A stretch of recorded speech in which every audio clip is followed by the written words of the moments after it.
Hello friends, আমার চ্যানেলে তোমাদের স্বাগত। আজকে আমি তোমাদের সামনে যে বিষয় নিয়ে এসেছি তা হলো West Bengal state university 2025 history minor second semester suggestion 100% common, প্রত্যেকবারের মতোই।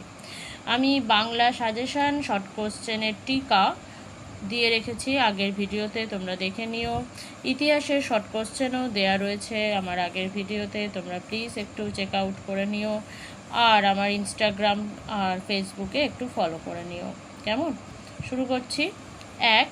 গুপ্ত বংশের ইতিহাসের উপাদান রূপে গুপ্ত যুগের মুদ্রার গুরুত্ব আলোচনা করো। 2. গুপ্ত যুগের সাহিত্যিক অগ্রগতি সম্বন্ধে আলোচনা করো অথবা গুপ্ত সাম্রাজ্যে সামাজিক ব্যবস্থায় নারী এবং নিম্ন শ্রেণীদের স্থান নিরূপণ করো। 3. বাংলার সেন বংশ বলতে কাদের বোঝানো হয়। 4. ত্রিপাক্ষিক সংঘর্ষের ওপর টিকা লেখো। 5. প্রথম ও দ্বিতীয় তরাইনের যুদ্ধের গুরুত্ব আলোচনা করো। 6. সমুদ্রগুপ্তের সাম্রাজ্যবাদী নীতি আলোচনা করো। 7. ভারতে তুর্কি আক্রমণের সাফল্যের কারণ কি। 8. খ্রিস্টীয় সপ্তম ও অষ্টম শতকে উত্তর ভারতে রাজপুতদের উৎপত্তির বিষয়ে তুমি কি জানো। 9. গজনভি ও ঘড়ির আক্রমণের মধ্যে পার্থক্য কী ছিল।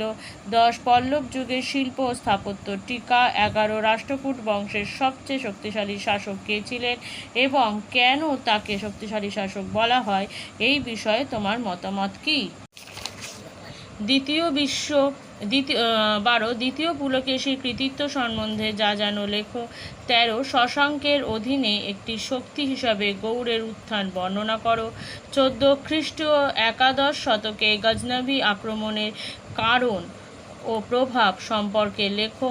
15. হর্ষবর্ধনের রাজত্বকালের সমালোচনামূলক বর্ণনা দাও। 16.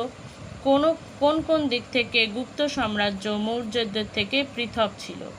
বন্ধুরা, তোমরা যারা এখনও আমার চ্যানেল সাবস্ক্রাইব করোনি তারা প্লিজ চ্যানেলটি সাবস্ক্রাইব করো আর সাবস্ক্রাইবের পাশে থাকা বেল আইকনটি ক্লিক করে অল বাটনটি ক্লিক করো। Thank you.